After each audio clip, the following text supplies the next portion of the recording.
Good morning, guys. Today I'm going to be reviewing the Sporn harness. It's going to be kind of a quick review because I've been having miserable technical difficulties. But this is the Sporn harness. You can see the name, label, and the little heart. This has been what I've found to be the most humane and most effective training tool in all my years of dog walking and dog training, and I absolutely love it. I can't say enough about it. While I'm showing you how to put it on and use it, I'm going to be comparing it to the Gentle Leader, the prong collar, and the choke collar. All I'm sure what you guys have heard about.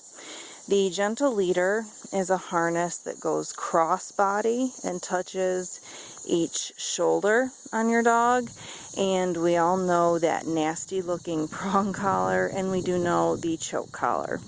So what I'm going to do right now is show you how the Sporn harness goes on. You're always going to have your top toggle facing towards your dog's back, and you see the mesh is hanging down in front, and this loop is going to go over your dog's face, right over top of her head, right down.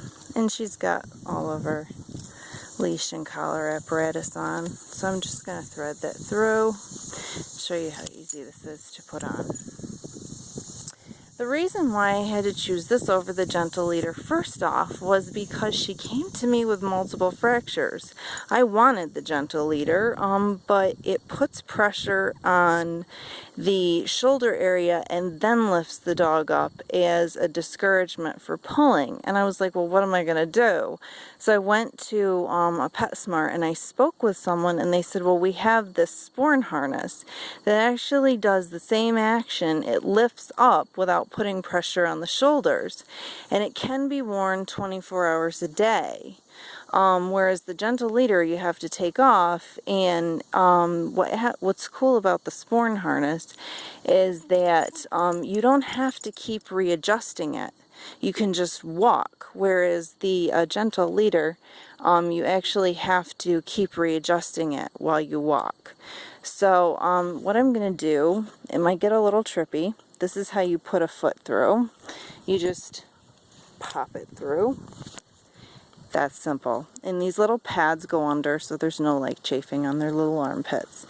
So it's going to be kind of trippy because I'm going to go over to the other side. I call this side her little Nemo paw because this side had the most fractures. And then we go to the toggle.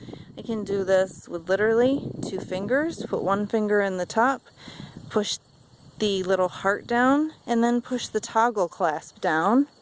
And then I can do this with one hand. I attach the ring to her leash. Now, how you use this as a training tool, you want it a little bit snug for the walk, but you can loosen it up when you get back to the house. Okay, let's go, Bug. Come on, let's go. She's already had her walk for the morning. I tried to do a lot of videos yesterday, and it was absolutely horrible. YouTube crashed, so if there's any amazing YouTube gurus out there, you can help anytime you'd like. How you give a correction with this, you can either just stop, which makes it great for anyone who's walking their dog, kids, elderly people, and regular adults who haven't trained a dog how to walk before. If a dog's pulling, you can just stop. And the 4-point, 1, 2, 3, 4, the 4-point restraint of the harness will give the dog the sensation that they're being lifted up and they don't like it. Or if you have a little bit more savvy with training, and they're pulling and you want to keep walking, you can give a correction as a quick snap. And she's more at the point now where she's been trained on this harness for well over a year, and if she does start to pull it all a little bit, I just do give that little quick snap and she stops right away. It's an absolutely great harness, great tool to use, and I'm very, very comfortable with it. Come on, Bug, this way. The thing that I don't like about the prong collars and the choke collars is the high level of desensitization. I'll say that first off. Prong and choke collars, your dog actually becomes desensitized to those within the first 3 to 6 months of use. Meaning the snap of the choke collar and the pain of the pinch or the prong collar is done and over with as a training tool within the first 3 to 6 months. I've seen small breeds and large breeds just simply pulling at the end of pinch collars, and they just don't care anymore. They've become tolerant to the pain, and that's enough for them. They don't care. Also, the danger that this carries is that you can puncture a dog's esophagus with a pinch collar extraordinarily easily. And pet stores will not tell you that. Dog training classes will not tell you that.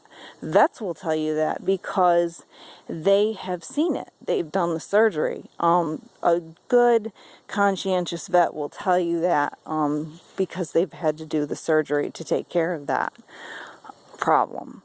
The gentle leader, again, is a great tool to use. It's a humane way to train your dog how to walk gently beside you, ergo, gentle leader. But I didn't like it because it was very bulky and it just wasn't a good option for her. So that's my review of the Sporn harness. I will do a walking training video at some point in the near future, but I just wanted to do a quick review on the actual harness itself. It does have a great durability and lifetime. I'm still on my first one, and they're just really great to use. So if you have any questions about this or how to use it, you can get to me at my Instagram on twisted_glitter. So thank you very much. Bye-bye.